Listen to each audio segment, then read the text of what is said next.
Assalamualaikum dan salam sejahtera kepada semua murid. Diharap murid-murid sentiasa dalam keadaan sihat dan ceria. Sesi pembelajaran kita pada hari ini ialah Matematik tingkatan 4. Murid-murid sekalian, sebelum kita mulakan pembelajaran pada hari ini, cikgu akan perkenalkan diri cikgu terlebih dahulu. Nama cikgu, Siti Syawani binti Maharun. Cikgu merupakan guru matematik di Kolej Islam Sultan Alam Shah, Kelang, Selangor. Sudahkah murid-murid bersedia untuk meneruskan pembelajaran pada hari ini? Sebelum itu, cikgu harap murid-murid telah bersedia dengan alat tulis, buku teks atau mana-mana buku rujukan matematik tingkatan 4, buku catatan dan kalkulator. Bagus semua. Topik yang kita akan pelajari pada kali ini ialah dari bab 7 yang bertajuk graf gerakan. Murid-murid, sebelum cikgu menerangkan dengan lebih lanjut tentang tajuk kita pada hari ini, mari sama-sama kita lihat paparan imbasan silam ini. Paparan menunjukkan gambar seorang ahli matematik dan ilmuwan dari Perancis yang penting pada abad ke-14, iaitu Nicolas Orisme. Beliau menggunakan sistem koordinat segi empat tepat dan dikatakan orang pertama menghasilkan graf laju melawan masa. Menarik bukan?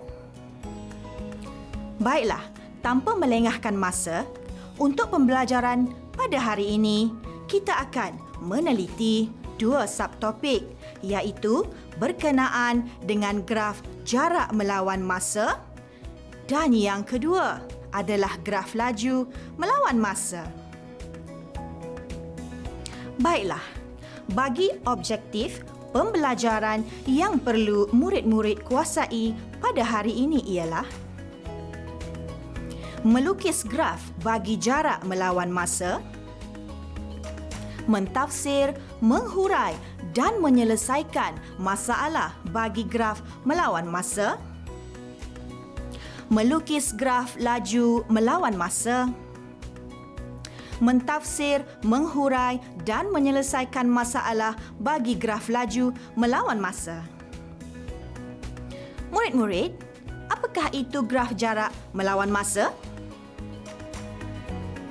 Masih ingatkah berkaitan antara laju, jarak dan masa yang telah murid-murid pelajari sebelum ini? Ya, laju adalah bersamaan dengan jarak yang dibahagi dengan masa. Jadi, hubungan antara laju dengan masa boleh diwakilkan dengan melukis graf jarak melawan masa. Oleh itu, mari sama-sama kita melihat bagaimanakah bentuk bagi graf jarak melawan masa. Berdasarkan paparan ini, pada suatu graf jarak melawan masa, paksi mencangcang mewakili jarak yang dilalui.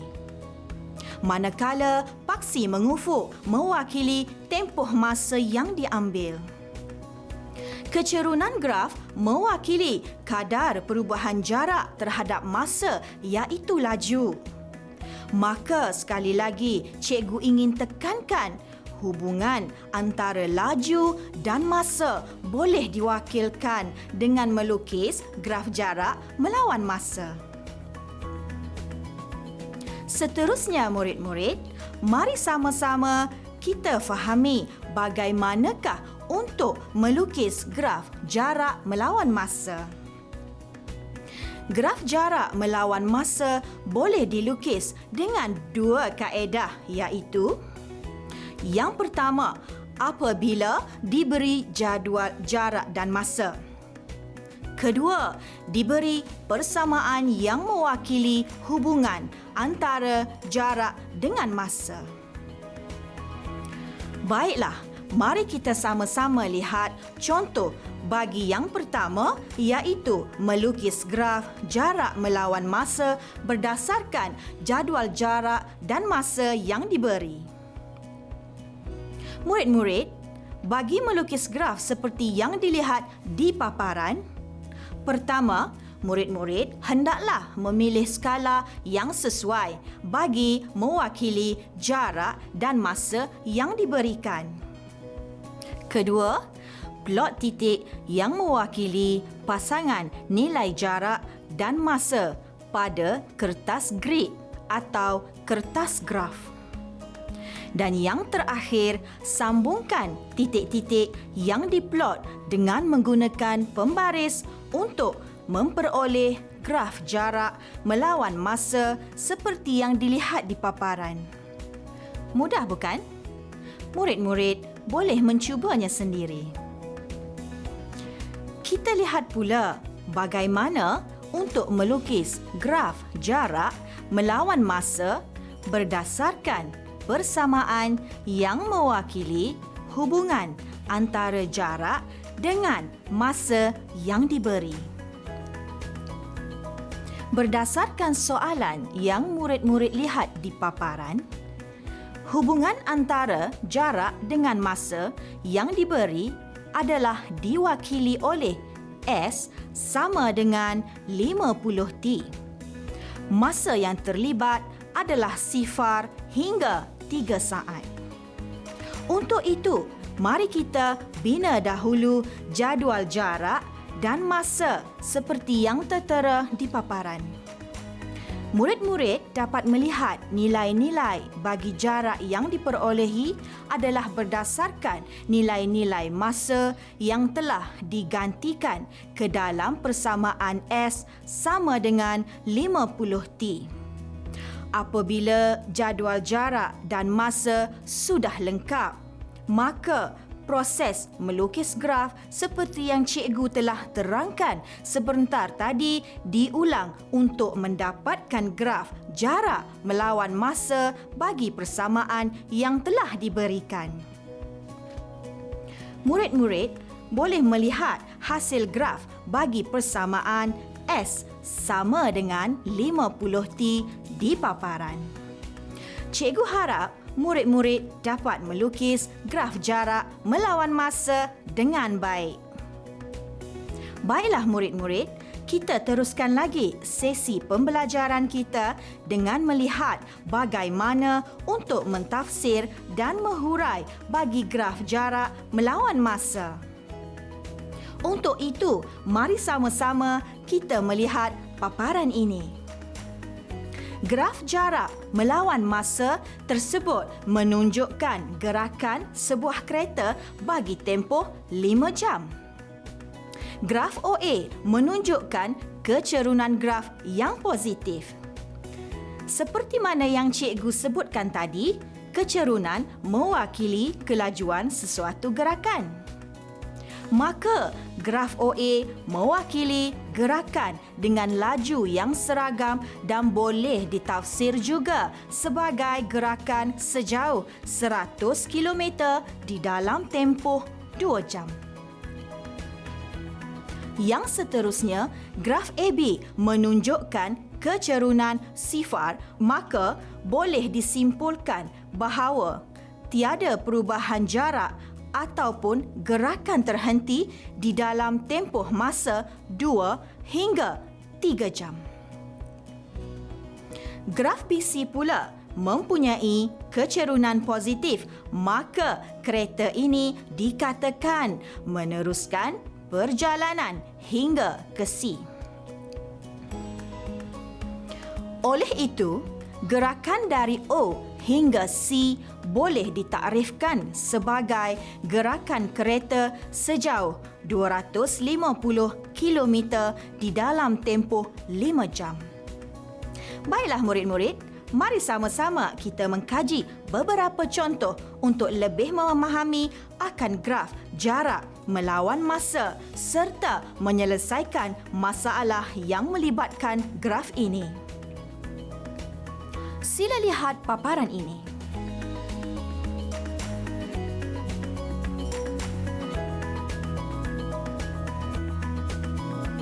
Berdasarkan contoh ini, jawapan bagi soalan A adalah tempoh kereta berhenti adalah dari jam kedua hingga jam ketiga. Jadi, tempoh masa pergerakan kereta dalam keadaan pegun adalah 1 jam. Jawapan bagi B pula, seperti mana yang diketahui, laju adalah bersamaan dengan kecerunan graf. Maka, laju kereta bagi sejam pertama adalah bersamaan dengan kecerunan graf pada garisan OA. Laju kereta atau kecerunan di sepanjang garisan OA adalah sama. Maka, laju kereta pada sejam pertama adalah sama dengan laju kereta pada 2 jam pertama. Manakala jawapan bagi C, 120 minit terakhir adalah bersamaan dengan 3 hingga 5 jam bagi pergerakan kereta tersebut. Maka, seperti di paparan, kereta bergerak sejauh 75 km per jam bagi tempoh 120 minit yang terakhir. Murid-murid, graf bagi contoh yang seterusnya ini menunjukkan pergerakan 2 buah kereta iaitu graf OA mewakili gerakan sebuah kereta A dari Shah Alam ke Port Dickson, manakala graf BC mewakili gerakan B dari Port Dickson ke Shah Alam.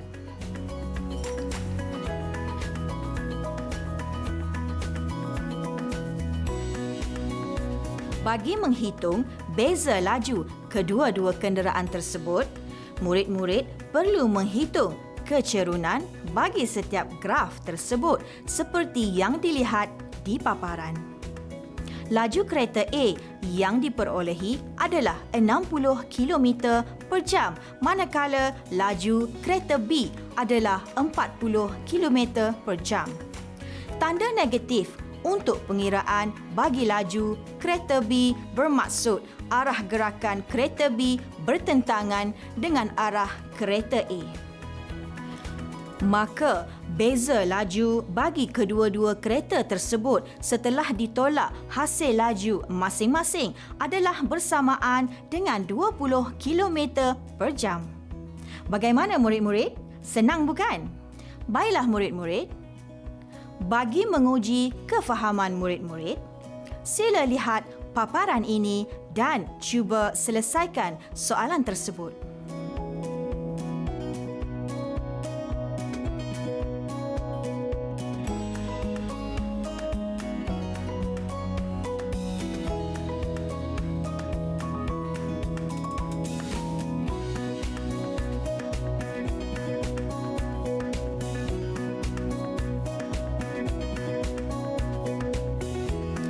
Murid-murid, sudah bersedia dengan jawapan masing-masing? Mari kita semak bersama. Bagi soalan A, jumlah jarak keseluruhan bagi perjalanan Suraya adalah 8 km. Untuk B pula, masa bagi T adalah jam 09:06 apabila kelajuan kereta yang dipandu oleh Suraya adalah 40 km per jam. Bagi jawapan untuk soalan C, kadar perubahan jarak bagi perjalanan Suraya adalah 12 km per jam. Nilai kecerunan yang negatif bermaksud perjalanan Suraya pulang ke rumahnya. Maka, huraian bagi perjalanan Suraya adalah beliau memandu sejauh 4 km dalam tempoh 20 minit dengan kelajuan sebanyak 12 km per jam. Tahniah, murid-murid kerana dapat memberikan jawapan dengan tepat. bagi jawapan yang salah, murid-murid boleh perbaiki jawapan anda berdasarkan hasil perbincangan yang telah kita bincangkan sebentar tadi. Baiklah, kita teruskan pembelajaran kita dengan melihat contoh soalan yang melibatkan gerakan dengan kelajuan yang berbeza. Kelajuan suatu gerakan biasanya berubah-ubah sepanjang suatu perjalanan. Dalam situasi ini, rumus raju purata akan digunakan. Seperti yang tertera di paparan, laju purata adalah bersamaan dengan jumlah jarak yang dilalui dibahagi dengan jumlah masa yang diambil. Paparan menunjukkan graf jarak melawan masa bagi perjalanan sebuah kereta dari O ke B dengan melalui A. Mari sama-sama kita selesaikan soalan A, B dan C.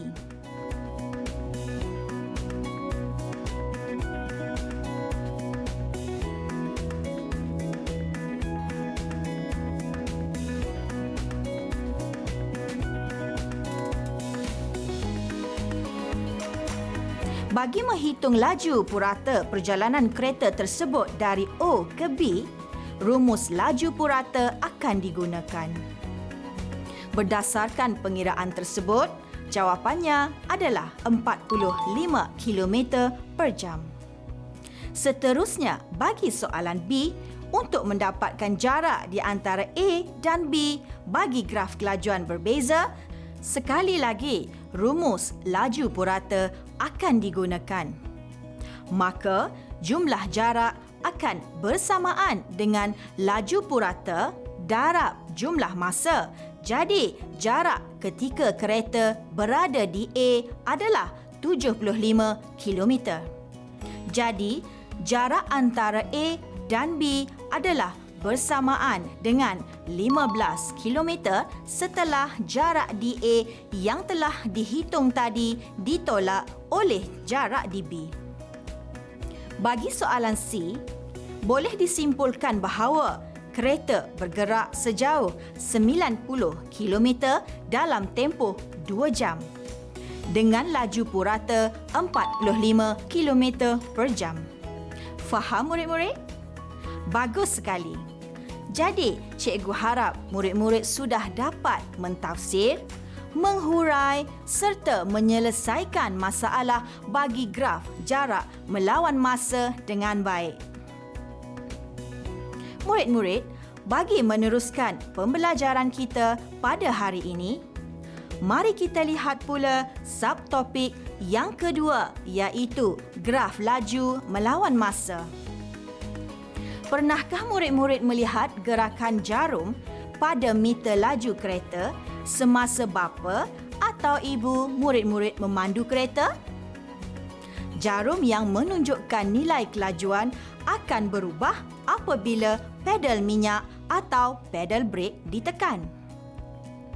Kadar perubahan laju suatu gerakan boleh digambarkan dengan melukis graf laju melawan masa.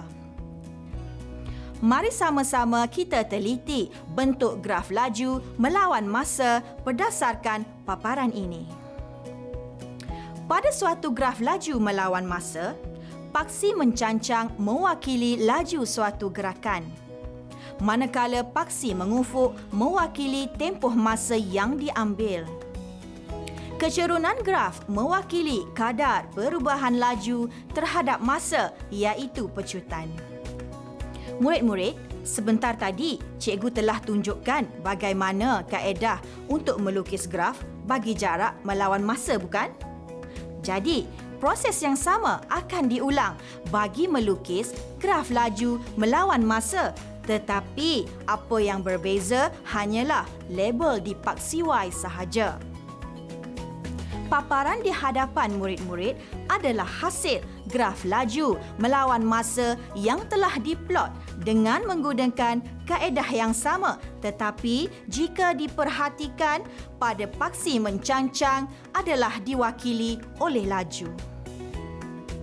Baiklah, seterusnya kita akan melihat bagaimana untuk mentafsir dan menghurai graf laju melawan masa. Murid-murid, paparan menunjukkan graf laju melawan masa bagi gerakan suatu objek. Berdasarkan gambar rajah tersebut, graf AB menunjukkan bahawa kelajuan objek bertambah dari V1 ke V2. Kecerunan bagi graf AB adalah positif, maka dapat ditafsirkan bahawa kadar perubahan laju terhadap masa adalah positif. Oleh itu, kecerunan bagi graf AB mewakili nilai pecutan kerana seperti mana yang cikgu telah sebutkan sebentar tadi, pecutan adalah bersamaan dengan perubahan laju dibahagi dengan perubahan masa. Kemudian, luas bagi trapezium P iaitu di bawah graf AB mewakili jarak yang dilalui dalam tempoh T1 saat. Seterusnya, bagi graf BC, tiada perubahan laju terhadap masa kerana nilai kecerunan adalah sifar. Pada ketika ini, objek dikatakan bergerak dengan laju seragam. Luas bagi segi 4Q iaitu luas di bawah graf BC mewakili jarak yang dilalui dalam tempoh T1 hingga T2 saat. Untuk yang seterusnya, graf CD bermaksud kelajuan objek berkurang. Kecerunan graf akan bernilai negatif, maka kadar perubahan laju terhadap masa adalah negatif. Kadar perubahan laju terhadap kadar perubahan masa yang negatif dipanggil sebagai nyah pecutan. Luas bagi segitiga R pula, iaitu luas di bawah graf CD, mewakili jarak yang dilalui dalam tempoh T2 hingga T3 saat. Oleh itu, cikgu harap murid-murid sudah dapat memahami dan mentafsir serta menghuraikan gerakan bagi graf laju melawan masa. Kita lihat contoh seterusnya bagi memahami dengan lebih lanjut tentang penyelesaian masalah bagi graf laju melawan masa. Paparan menunjukkan graf laju melawan masa bagi gerakan sebuah kereta dalam masa 9 saat. Mari bincangkan bersama-sama jawapan bagi soalan A, B dan C.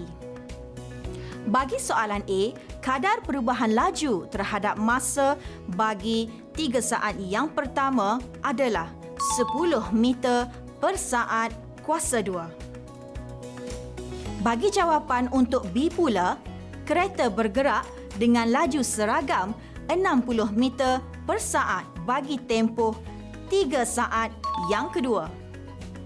Manakala untuk jawapan C pula, seperti mana yang kita tahu, jumlah jarak adalah bersamaan dengan luas di bawah graf. Maka, luas bagi bentuk dua trapezium dan sebuah segi 4 dihitung dari masa sifar saat hingga 9 saat iaitu bersamaan dengan 540 meter. Baiklah, mari kita kaji bentuk contoh yang lain pula. Paparan menunjukkan graf laju melawan masa bagi pergerakan sebuah kereta dari rumah ke persimpangan sebelum sampai ke kedai. Mari sama-sama selesaikan soalan A, B dan C. Bagi soalan A, kadar perubahan laju bagi 5 saat pertama dihitung terlebih dahulu iaitu bersamaan dengan 6 meter per saat kuasa 2. Kemudian, kita dapat rumuskan bahawa kereta mengalami pecutan dengan kadar 6 meter per saat kuasa 2 dalam tempoh 5 saat. Untuk soalan B, dapat disimpulkan bahawa kereta bergerak dengan laju yang seragam iaitu 30 meter per saat dari saat ke-5 hingga saat ke-25. Manakala soalan C, jarak yang dilalui semasa nyah pecutan adalah merupakan jarak dalam 15 saat yang terakhir. Jadi, luas segitiga bagi 15 saat terakhir dihitung bagi mendapatkan jarak yang dilalui semasa nyah pecutan iaitu bersamaan dengan 225 meter. Bagaimana murid-murid? Mudah bukan? Oleh itu, cikgu mahu murid-murid cuba jawab soalan pada paparan ini dan kita akan bincangkan dapatan murid-murid.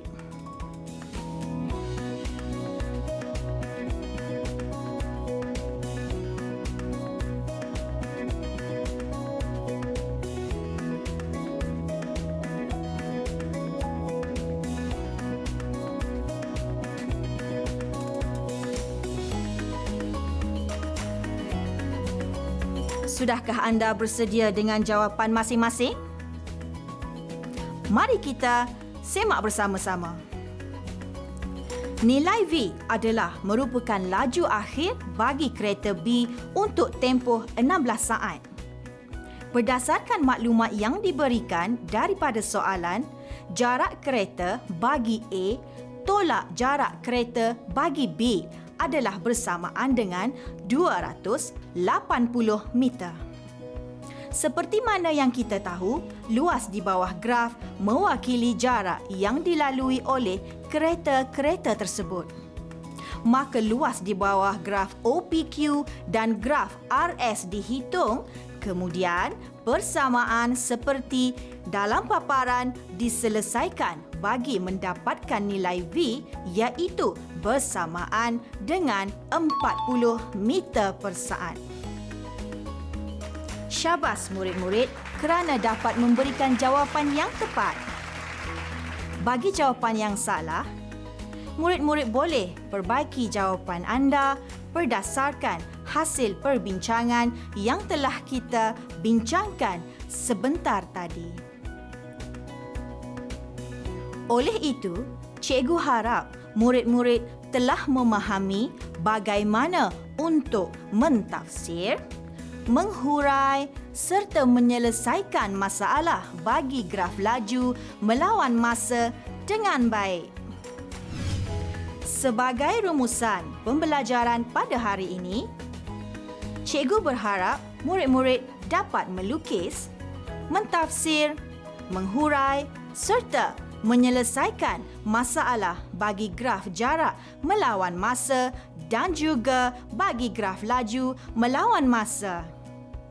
Akhir kata, cikgu doakan agar murid-murid terus maju ke hadapan dan berjaya dalam pelajaran anda. Assalamualaikum dan terima kasih.